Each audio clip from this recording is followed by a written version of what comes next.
How would you like to achieve your first million? And today we have Steven, which is the founder of Switchback OS. So Steven, tell us, what are the 5 steps to make your first million? Welcome to Unstoppable Podcast with Harry Sardinas, inspiring conversations with influential millionaires, investors, thought leaders, entrepreneurs who are making a massive difference with their innovative products and services, and sharing the challenges and wisdom of how they sold their first million. Harry, thanks for having me on. You know, I've listened to a number of your other guests, and I'm going to take it a bit of a different angle.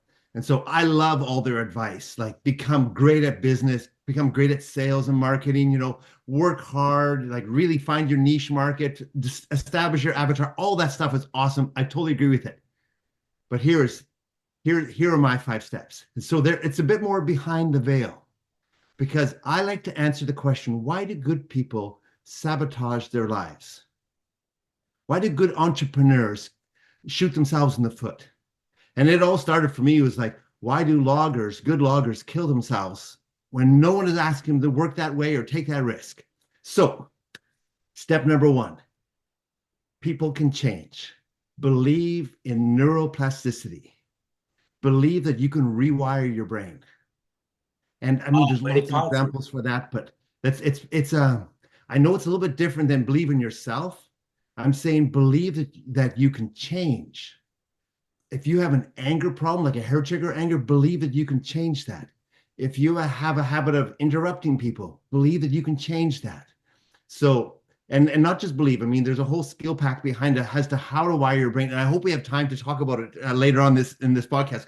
I think your listeners are going to love to hear what we call memory expert. So the idea that you can move memories around in your brain, that is probably the most powerful way to shift from a neuroplastic point of view. Okay, number 1, people can change. Number 2, how the heck are you going to change? And so number 2 is the power of success is in team. Meaning, have you ever tried to change something and you're just like round and round and round, you know, it's like the hamster wheel. Yeah, and like a decade later, wow, I still haven't changed. Yeah. The theory around entrepreneurial success to make your first million is believe that you can change, neuroplasticity. Second is you've got to get team around you. And so you somehow have to access team. And you never know, it might be a podcast, it might be a coach, it might be like, I literally flew all the way to Mozambique to meet a woman and to hang out with the ministry that she's part of in order to get that next level of growth I was needing. My whole family, my 4 kids, my wife said, you need to go as a representative of our family to there. Wow. So you can come back and bring it to us. And so that's, I mean, I'm telling you, I live that out. The power of success is in team. Okay, number 3, self-awareness. I know it sounds boring. It's not boring at all. Because self-awareness leads to self-regulation. And entrepreneurs, they're going to have a spark of amazingness. And then they're going to have, it's not a spark, they're going to have a piece of stupid in them. They really are. A blind spot is a nicer way to say it. Mm-hmm. And so self-awareness, we have to be dedicated to actually look in the mirror, get honest feedback, and to be able to, okay, oh, really? I do that.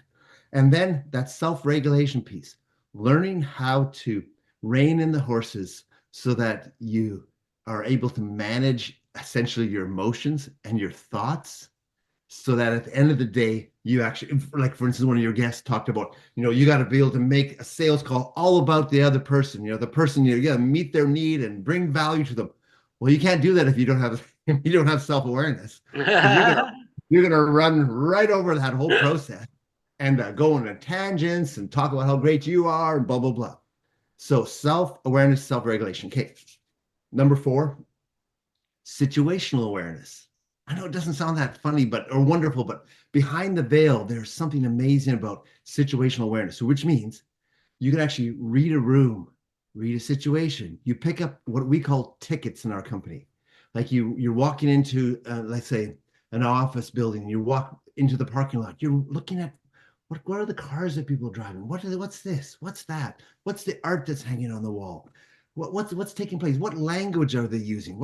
How are they building their sentences? Are they building like complex sentences, or have they taught themselves how to be cryptic? And then that's situational regulation, how to regulate yourself. For instance, our company, we had an opportunity to I'm from Canada, from the west coast of Canada.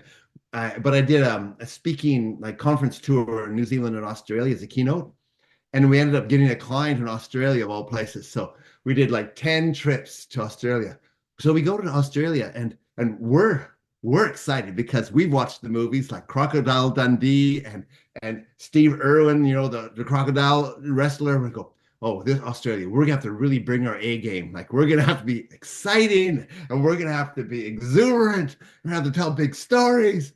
So we came in super hot, talking so fast and loud, and we completely lost the audience.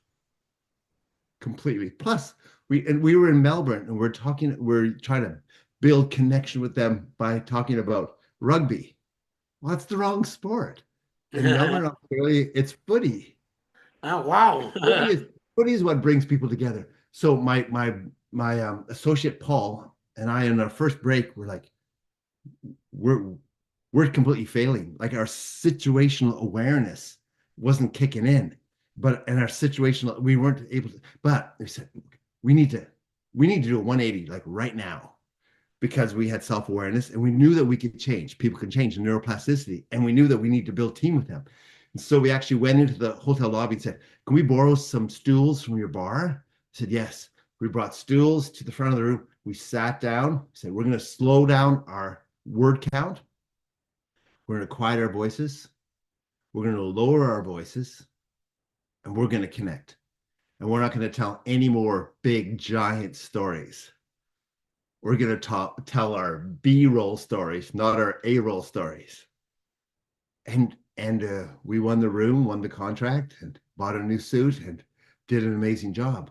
But without the fact, believing that neuroplasticity was available to us, without believing in the power of team, like we gave each other feedback, without self-awareness and be able to self-regulate ourselves, without reading the room and going, no, we're doing our regular thing. Like the carnivals come to town and we're doing our show, but it's not landing. Like I had a team we're from the west coast of Canada. Last week we had a team in Arkansas. And they came back and said, "Steve, we had to slow our speech down by half. Because in Arkansas, they just talk slower." And they weren't being disrespectful. They were like being respectful. They're going, "These are wonderful people. They're created in the image of God. But we can't use our regular speed, our regular cadence, and we can't use our regular speed of speaking, or else we're going to lose this room." So they just slowed things down and had success. So number 5 is, I don't have a number 5. So I thought, Harry, you would come up with number 5 from what I've been talking about so far. So I think the number 5 be so likable and so charismatic. If you say the other steps, that will finally resonated. Yeah. Harry, I'm 100%. I wrote that one down. There was a study that says between age 0 and 4, the greatest skill set you can develop in your children is likability. Mm-hmm. Likability to their peers, and then likability to authority figures. They say if you can establish that in your child's life. I have 11 grandchildren. And so wow. That's my primary job as a grandfather, is to help them develop a likability style with me and with others. They say that is the greatest indicator of adult success. Yeah, I agree with you. Yeah, I have a nephew also, and he's always coming to me, "Uncle, look at this, look what I did." I'm like, "Wow, this is amazing. Wow, you're amazing, you're brilliant." So the more you put that in the mindset of a child, of a kid, he's always looking to create something to show it to me, so he can get to impress me, like could be a toy, you know, if it's a little kid, 6 years old, but he's trying to always come to me because I'm telling him, wow, you did this, that's amazing, how you did it was just so clever. So the more self-confidence you can put in the kids, I noticed that the more I said that to him, the more he push himself to create something that actually can impress me. And I think this is um, a good behavior, because it developed the creative mind, and he's getting his big those significance like we all human beings need in order Yes. to move forward. However, Steven, I like to talk about. I love all your steps, but let's start for the first one, Yes. because people can change. That's really profound, and let's talk about business, because today I ask you, okay, what are the 5 steps to go from 0 to 1 million, to go to 0 to 1, which is, we do this question to all the entrepreneurs that we interview. We interview 500 multimillionaires, and the reason we're doing that is, again, so our audience can see that there are role models in different industries that actually have achieved what they're working on now. And again, because 98% of the companies out there all over the world um, are failing because of this process, 0 to 1, get the problem, or how we call it, market fit. However, um, people can change is a really profound um,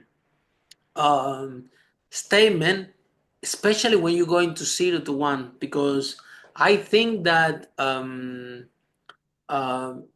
sometimes for you to go from 0 to 1 million, you have to unlearn what you think you know, because some people come from corporate job and now they quit the corporate job. Now they decide to become an entrepreneur, and they have to change, because it's Yes. completely different from A to from being a corporate to be an entrepreneur. In corporate, you have to be very knowledgeable about one specific topic, and you will climb the corporate ladder if you're very good at this specific thing.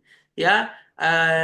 That and you're very open. You can tell to people, this is not my job. If somebody come and ask you to do something else, you tell, look, this is not my job. This is the job of somebody else. I'm an expert on specialize on this. Whether when you go to have your own business, completely different ball game. Everything is your job.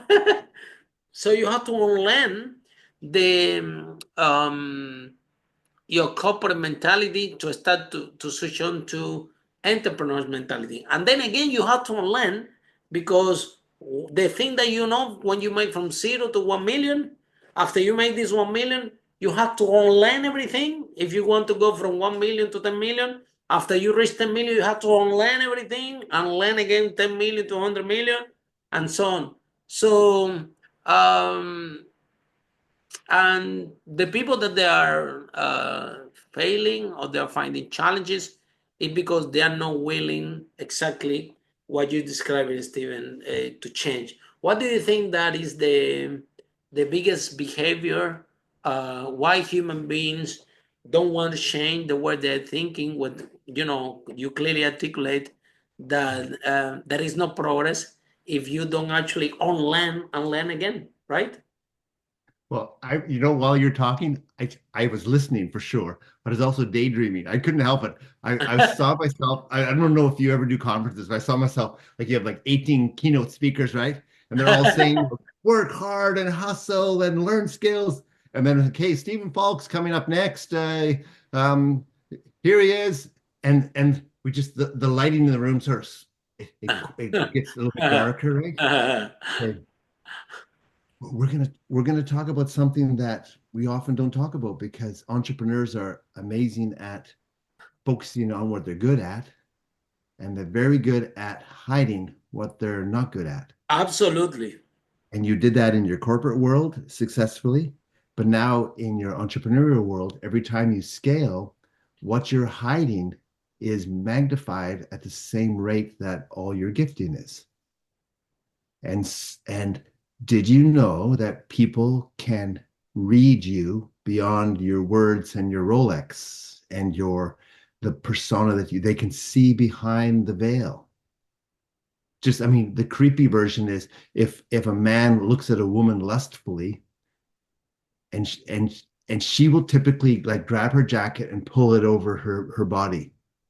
It's a bad experiment to do, but it's really true.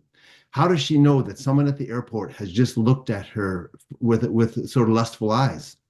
And she's just reading her book or on her phone, and she'll just intuitively, have you ever noticed that? She'll grab her jacket and just zip it up.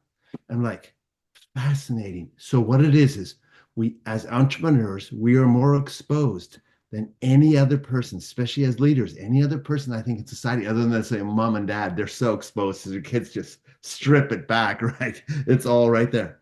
So what is getting in the way is not your talent. What's getting in the way is what you haven't processed yet, essentially your trauma. That is what is going to be, we call it the battle of the brains.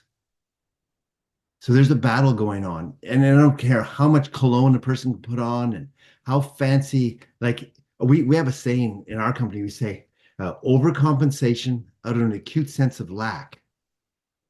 Just say it again, overcompensation out of an acute sense of lack. So sometimes the flashiest person has the most to hide.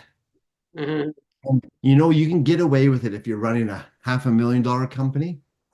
I don't think you can get away with it with a $3 million company because it's more magnified. And so the truth is we have to do the work to heal, forgive, sort out. I mean, I'm using the word trauma right now in our company. Because we work in industry, like heavy industry. We call trauma in the brain, we call it a memory X. And we actually draw it with a black felt pen. It's such a nice reframe because then we can have grown adults that are wildly successful stand in the front of the room and say, okay, I've got this X I need to talk about. And then the room will say, oh, have you ever talked about it before? No, I have not. And they go, how big is the X?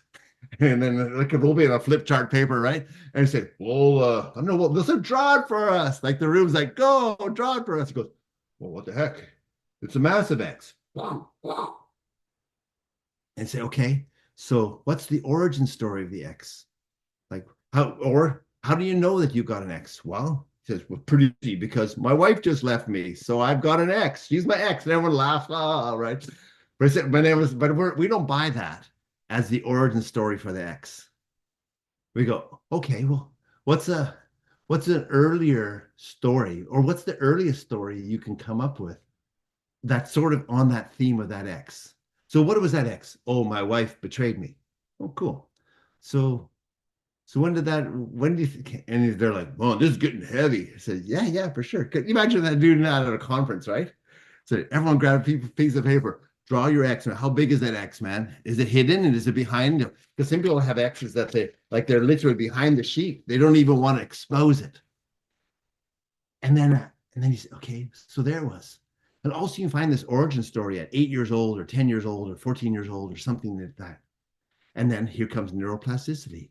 Do you know that you can move that X from its current position in your back brain operating system, and you can move that X to your front brain operating system, and it will not sabotage you moving forward.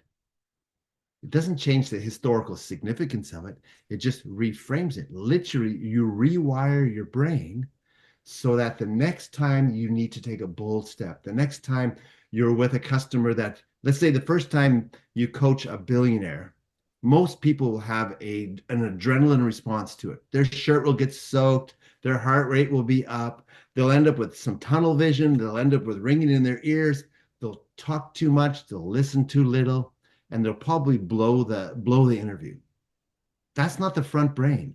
That's the back brain. And I'm telling you, there is an X living in their back brain that has a story that can be, you can find it, discover it mine that thing out of your back brain and move it to the front brain and resolve it so that the next time you meet with a, let's say, a high wealth individual and you're trying to pitch your thing, it doesn't sabotage your life.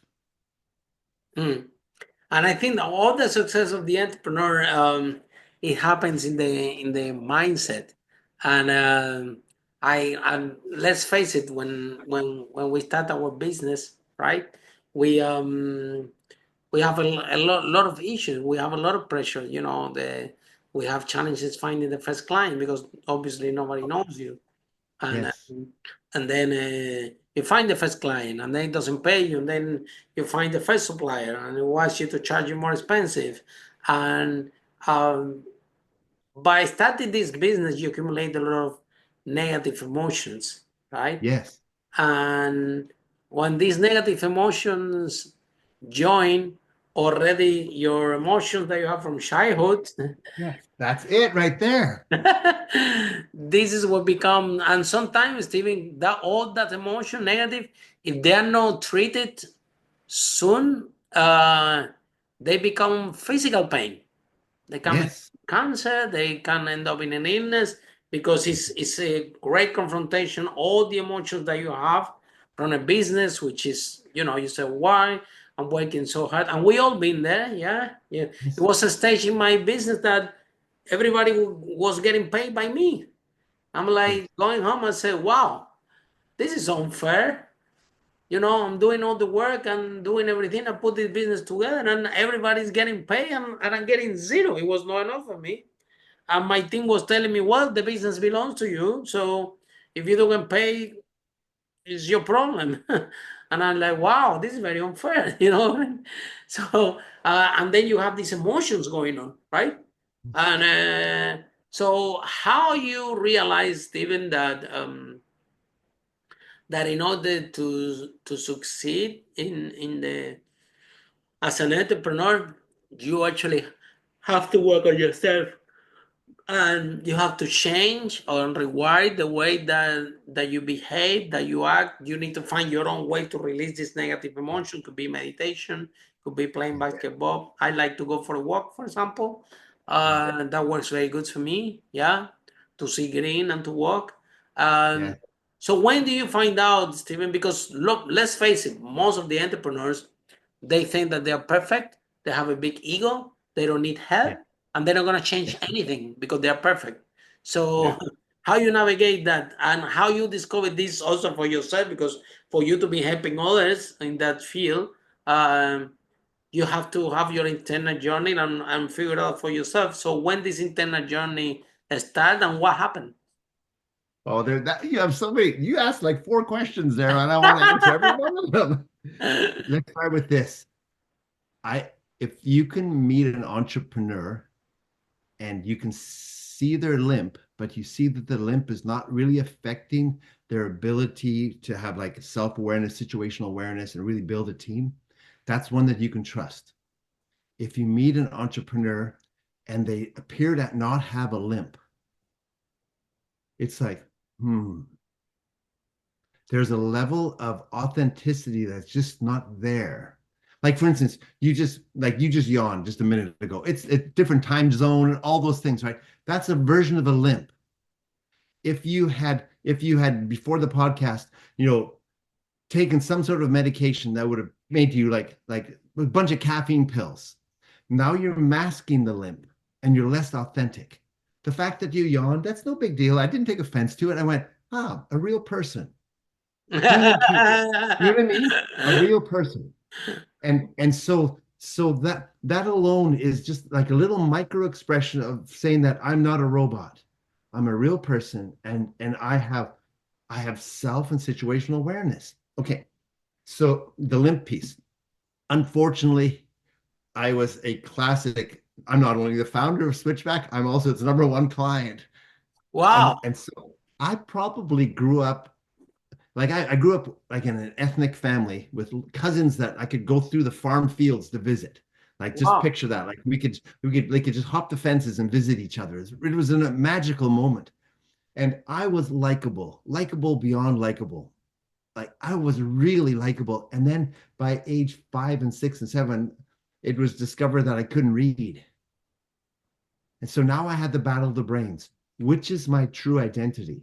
My likable, soft skills, emotional intelligence, or my inability to track letters and words and numbers and to be able to put them into a sequence in my brain. So that was the battle of the brain. Am I brilliant, a gift of God to the world, or am I that other person? And that battle really created havoc in my life. And for many, many years, I was that entrepreneur that focused on my strengths and made fun of my weakness. And so even early in business, I made fun of my accountant. I made fun of my lawyer. I mocked my bookkeeper. And I would even sabotage their expertise because they had a skill set that I didn't have. I couldn't capture the data. I couldn't see it. I couldn't read the contract. I mean, I could read, right? I have a graduate degree, but I couldn't read for comprehension. My mind would fall asleep. I would become distracted. And so instead of saying the power of success is in team, I had like, I'll backtrack for a second. I bet you in like 3rd grade, I was at a crossroads in my life because we were in a country, in a rural setting, like a country school where one of my friends almost burned the school down. So it's one of those situations. So I had the choice to either go a life of crime, because that's one way you cover up a weakness, is you join a gang, or a life as the class clown. And those were my two: overcompensation out of an acute sense of lack. I had this major X in my life who views that language. No one was sorting it out for me. Who knew that it would have taken 4 days to sort it out with someone that knew neuroscience back in the day? And from 40 to 44, it took me 4 years to do the same work. Exactly the same work that I could have done as a 10-year-old in 4 days to rewire my brain to be able to do what's called visual closure. It took me 4 years of being on a balance board and throwing bean bags and crying and tracking with my left finger across the page and learning, how to capture and not being distracted and having literally rose-colored glasses to reduce stimulation. Like 4 years of pretty serious work. That was so neuroplasticity is easier when you're younger. It's harder as you get older. Okay, so criminal life or the class clown. So I chose the class clown. And that served me well. But when I became a business owner, like you said, you have to be a generalist. You have to respect everything. And it was actually my wife. She kept on saying, Steve, you're being disrespectful. You're not handing in your homework. You're not sending in your invoices you're not paying attention to the details. When you write out the invoice in rough form and give it to the bookkeeper to put into the system, you are not respecting her. I'm like, yeah, whatever, right? It doesn't matter because everybody loves me. But people could see through it. I have a terrible story, I'll tell you. So this is like, I was a family therapist for 22 years because I was unemployable. So I ran a private practice and it was wildly successful because I just couldn't put an email together. So I didn't know how I could be an employee. Like I couldn't be a social worker. Like working for the government. You cannot work for anybody. Yeah. So I needed somebody else to always help me. So my wife was the one that sort of edited my work for me, right? So bless her soul. But now she doesn't edit my work anymore because people can change. You can read the So I was like this family therapist for 22 years, but God's call in my life was for a very different stage long term. But we raised 4 kids and they gave us time and I just worked like 4 days a week and we were really engaged with our kids.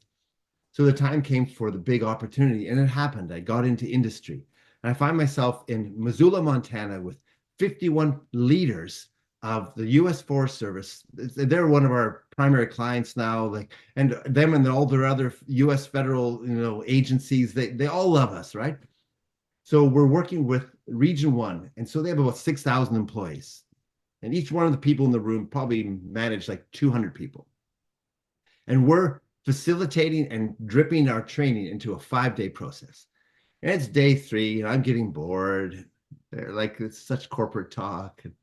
And I think, man, my back brain, the one that sabotages my life, thinks we need to spice things up. My front brain says, no, you don't. You just need to behave yourself. You have to respect the process. My back brain says, no, you need to spice things up. And so the battle of the brains, I'm not aware of it because it's pretty subconscious, unconscious.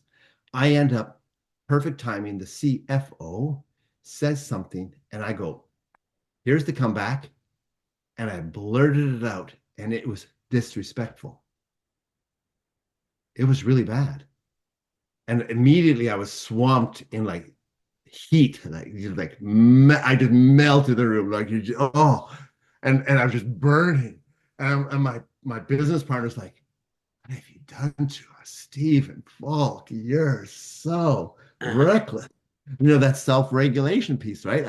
I lost we were tired, I was bored, I lost self-regulation for a moment, right? So the meeting went on for another about 15 minutes, and there was a pause. And because we were facilitators, I said, I'm not proud of this, but I said, because I did something really bad in public, I need to process this in public. I'm sorry to step into your meeting, but first of all, I need to apologize to the individual. I'm really sorry. What I said was rude, disrespectful, and completely offside. I would like to take it offside with you if at all possible at some point just to talk it through. But to the room, I also disrespected the whole room. And they're like, yes, you did. Oh, wow. But then you know what they did? 51 of them. They said, oh, Steve, I wonder what X you landed on.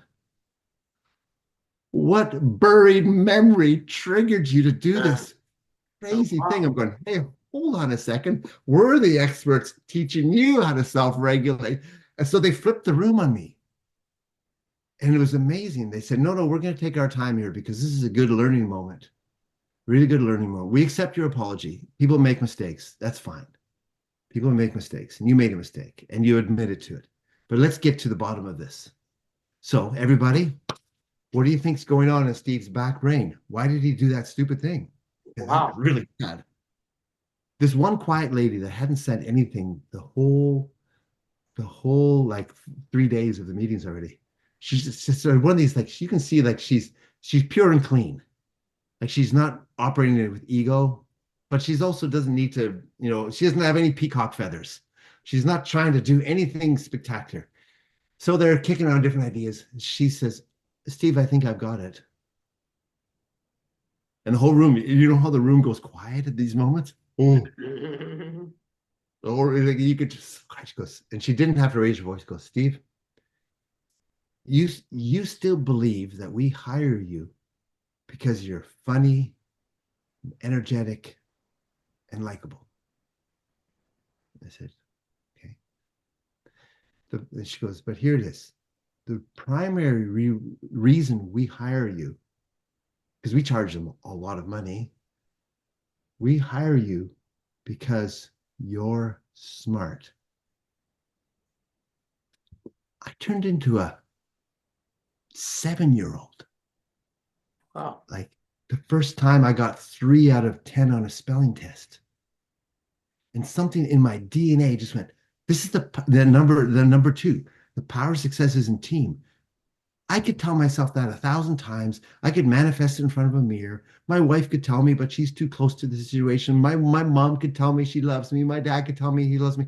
Some random person in Missoula, Montana, at a leadership meeting where I'm raw. I've just exposed myself. So that the gateway into my mind is fully open right now. We can do that at a conference. That'd be amazing to open that gateway in real time and then help people in that moment. It's more powerful than hypnosis. So the gateway was open, and she just said, you think we hire you because you're funny? We appreciate that you're funny. We hire you because you're smart. And I'm telling you, from a neuroscience, biological, spiritual point of view, it just went, I have never been the same. So how do we rewire our brains? We have to be willing to accept the fact that every single one of us walks with a limp. Mine was obvious. It was 100%. some version of dyslexia. Number two, we have to be hungry to find team, sometimes random team in East Africa, sometimes a leader from Missoula, Montana. Sometimes it's your wife, it's whoever. But we have to accept the fact that our team is telling us the truth and they give us feedback. And then, Steven, I agree with you, and 100%. You know, I think that this is what happened, right? Because let's face it, when we are kids, yeah, that's why I like kids out there. Everything is possible, yeah. Nobody told you, oh, that work is gonna be hard. It's gonna be difficult. You fail again and again and again, but eventually you manage to walk. So yes, we all, when we are born, well, I mean, we are winners. We against millions of experiments, we make it. So we have a definition, you know, of success, of winning, since we are little kids. However, something happened, and something happened when we are 3 years old, 5 years old, when an incident happened, and maybe you fighting with your brother, and your mom said, "Hey, don't say that to your brother." And now you're making mean that you're not lovable. Yeah. And then you go to school, and then math teacher asks a question, you raise your hand, and you say the wrong question, and everybody, boo. Now you're making mean that you're stupid. And then you go to 17 years old, and then you find your best friend sleeping with your girlfriend, and oh my God, you are the... And those incidents, that is not even what happens. It's the story that we make about what happens, that we build through the years, about something really tiny, that that is just small, tiny incident. We make a huge story, and I always call it that from those days, from those incidents, we stop to be ourselves, and then we become a robot. We become love that. a machine fighting with the story of our incident. We are not operating um, as we are. We are operating because we want to prove something. We want that we are enough, enough this, enough that we can do it, and then we take a lot of behaviors. Yeah. So, but it's And difficult. we tried to, let's say, cover it up with $1 million. Yeah, cover up with so many things, and then you go in business, you amplify that, and you Yes. cover it with, and then it gets reflected in your business. Look, I know people that are make a million fail, make a million fail, make a million fail. That have nothing to do with his ability to be an entrepreneur. It's something deep going Yes. in the childhood, in the behavior, something deep that the person had to work on. So, but And, the and easiest Harry, we have to help them because yeah, they're the like easiest that sometimes 85, it's so deep 90% of their that they life don't even know is, that it's there. I know. Sometimes it's so deep that we don't. Same with me, you know. I train people how to speak in public, overcome the fear of public speaking, and to build the brand from the stage. I reach online probably 1 million people, and in stages around the world with 10,000 people I train personally, and the people, they're so deep that they don't know why this fear is there in the first place. And it's very simple, because when we are kids, all our parents are telling us, don't talk to strangers, don't talk to strangers, you Yes, don't talk that's to right. strangers. So of course, if somebody put you on a stage to speak of hundreds of thousands of strangers, of course you're gonna freak out. It's the biggest fear the human being can have, but we don't know that it's even there. So Steve, what is a process that you or one message do you have for all the entrepreneurs? Number one, don't think that they're perfect, and we already out of this discussion, we already agreed that we are all, every single one of us, no one escaped with us. We are all walking with a limp, Yes. and we have to work on ourselves, and to get rid of this robot or this machine that's operating us, so we can operate from a space of love, from a space of peace, from a space, like I'm on the stage in my life, Steven, that I don't need to prove anything to anybody. Yes. There's no robot, no Harry, the big deal. Oh, they speaking all over the world, doing this or doing that. I don't need to prove anything to anybody. I do what I love. I love Yeah. speaking to you, and and you know what I mean. So, but it takes a lot of courage of work. So I applaud you for you to say that you were the first client of what we're saying. Look at this. It was a simple dyslexia. You know how many people I know to Yeah. don't take you the long story short. The other day, one of my graduates, it was this is the son of Muhammad Ali, the boxer. Yeah. Yeah. So the guy, of course, he invited to do a lot of public speeches, and they say, okay, you go to read that, and the guy he got dyslexia, and he has to overcome, and he was during the training. I discovered how much pressure this kid, this person, had to cope his whole life because it's been placed in stages in front of thousands of people to force to read something where it's something that is unnatural to him because he's diagnosed with dilation here out this recently you know Yes. so he didn't even know that this is um so the whole thing is that how we surrender that robot, that person, and we all realize that we have to work on yourself and we Yeah. have to find our real, especially if you're operating a business or if you're a Yeah. public person, because otherwise you will amplify that and you will do, Yeah. things that you actually auto-sabotage yourself or your organization, or your family. So Yeah. what message do you have for the entrepreneurs? Honestly, I think we're in a fight for our lives because the 100%. AI is replacing a lot of our skill sets. And so if like I love your term, Harry, saying like like the shift is going from being a robot to being like a fully human. Yeah. And I'm not saying that we glorify our limp or make it the primary message. I think we still bring our primary message of like getting organized and being strong and building team and being respectful and all those great qualities of an entrepreneur.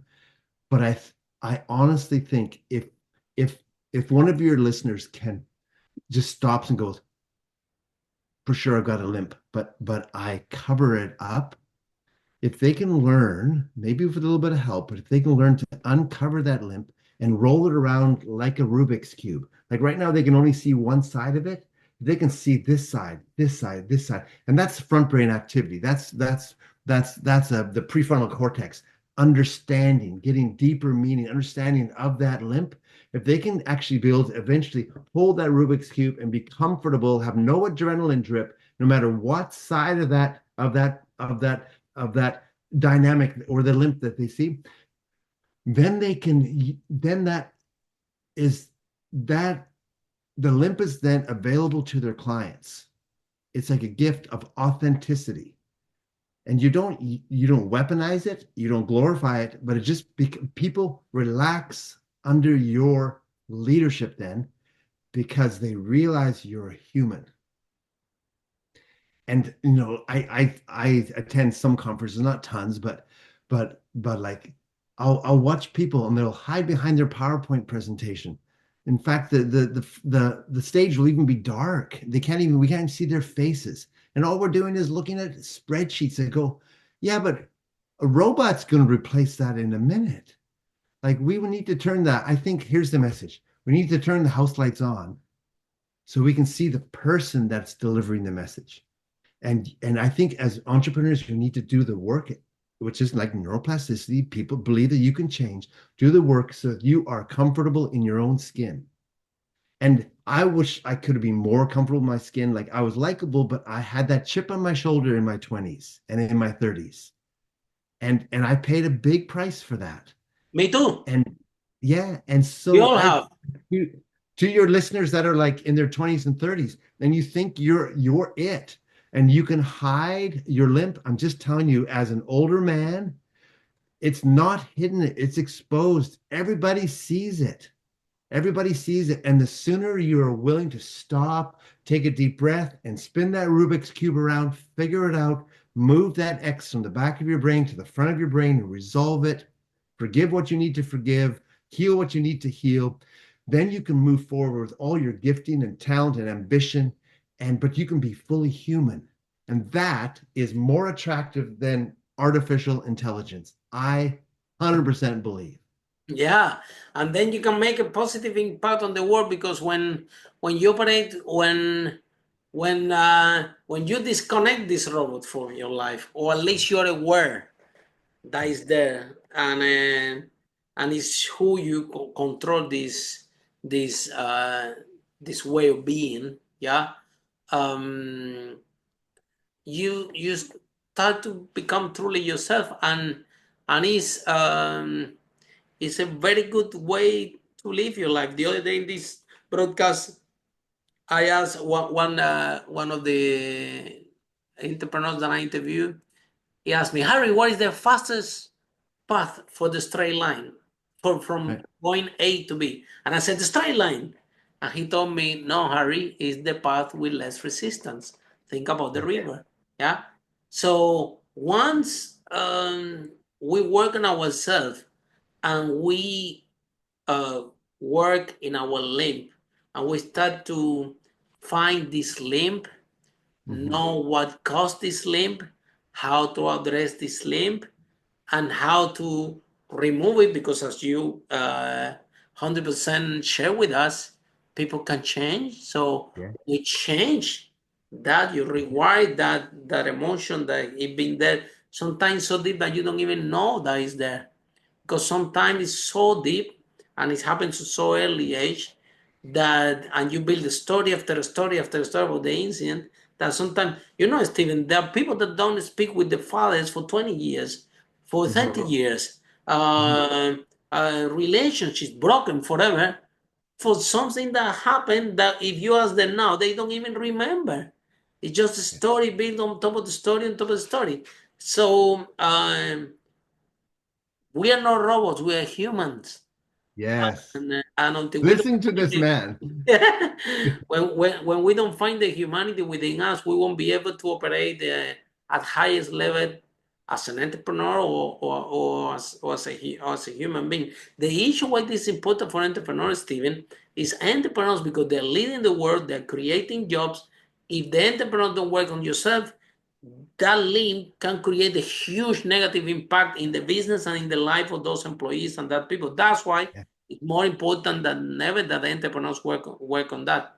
So um, tell us, Stephen, is entrepreneurs are listening to this podcast and they are in love with our conversation. They want to know more about you. They want to learn how you switch the back OS, help them to find that link and to overcome that. How they can find you, how the process work, how can you help them? Because we all have, yeah, some people, if someone is listening to this conversation, I'm thinking, well, I'm perfect, I'm 20, I'm 40, 50 years old, I'm all perfect, and I'm all happy, everything is fine in my life, then you hide them even better, because we all Yes. have that. And you can, there is a process on life that if you skip this process that we're talking today, you're gonna be operated like a robot all your life, my friend. Yesterday, Stephen, last thing, I was watching Yes. the documentary of Donald Trump, yeah, and look Yeah. at him, very successful guy, but all his life, he's been operated. He always want to do better than his dad.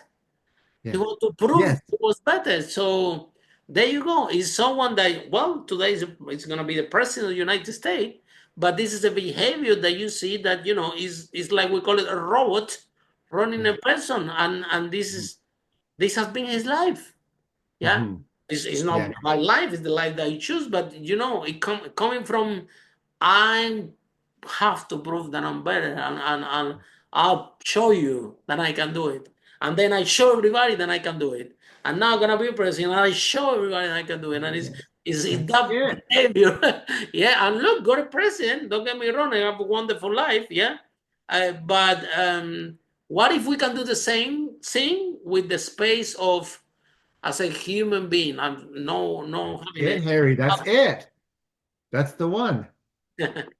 So our primary clients are all corporate, and so government entities and like wildland fire, and but we just sat as a team. So you can reach us through switchbackos.com, just our website. We have a contact us, and I'm not a huge like Twitter and all the rest person, just because our corporate clients don't require that. However, we have realized that we want to love entrepreneurs as well.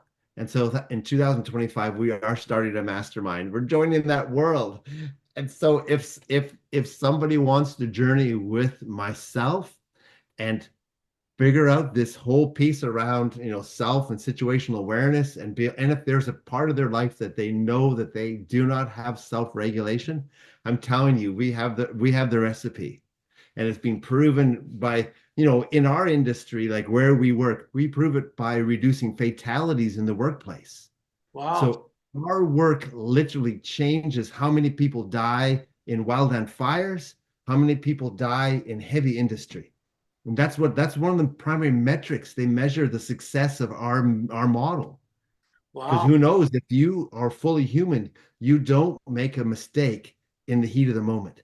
If you're operating like a robot and you have ego that is overshadowing your ability to hear that small voice that says, you shouldn't do it, you should call a friend. So no way, I'm the man, I can do this, and I need to do this because my dad didn't say he loves me. Then you end up doing something really catastrophic. It can be dangerous for others. Absolutely. Yes.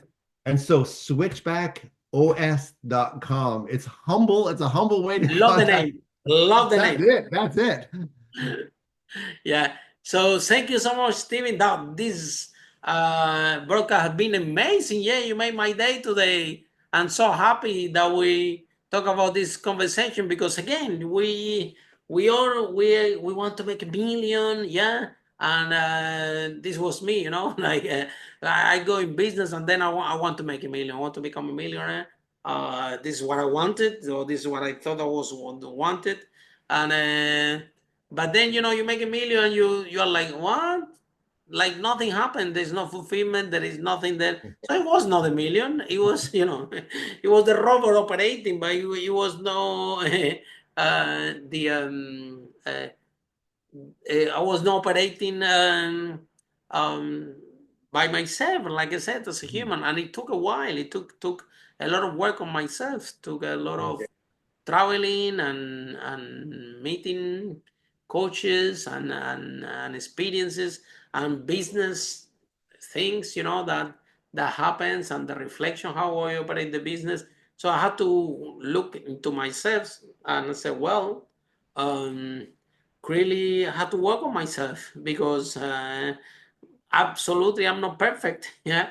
And if I want to create a great impact, I have to work on myself and be the best person I can be. So like you say, you become your own, try to look yourself internally and to see what can you do in order to heal yourself. And it's difficult. And some people spend their whole life and they never even aware that there is something there that if it's work can change. I see miracles, like people after 20-30 years they go and they say I'm sorry to the family member that haven't spoke with them for years.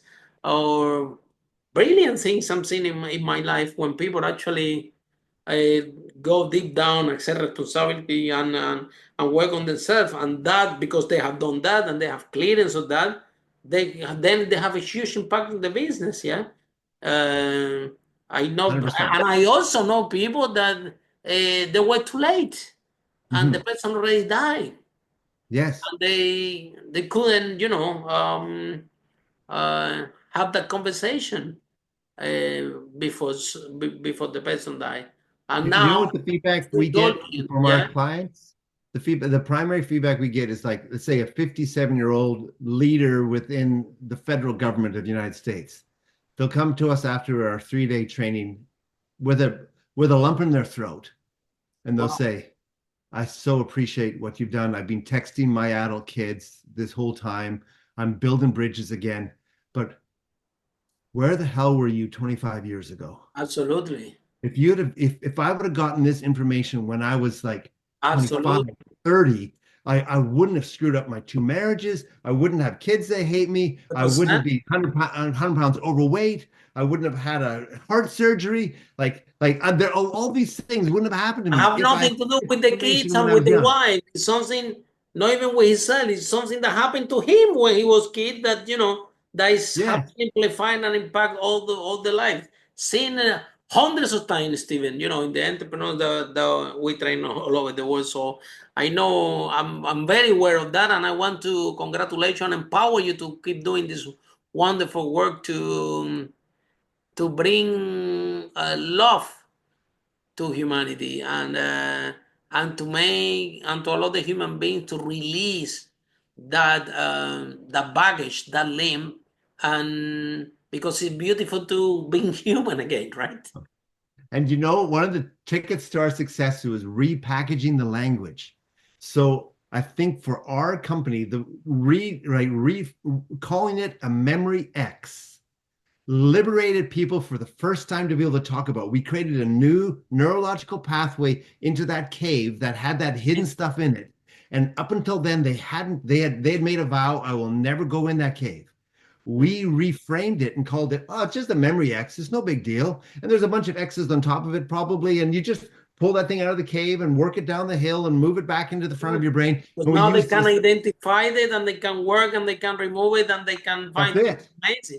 Amazing. And so sometimes we, as entrepreneurs, we have to help reform. We have to create new language to liberate people from their own suffering.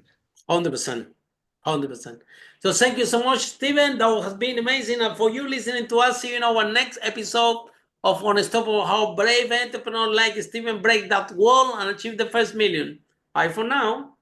Bye for now. Follow us for more interviews with world's most influential, audacious entrepreneurs that overcame challenges and adversity, providing you with the blueprint of how they sold their first million so you can grow your business exponentially.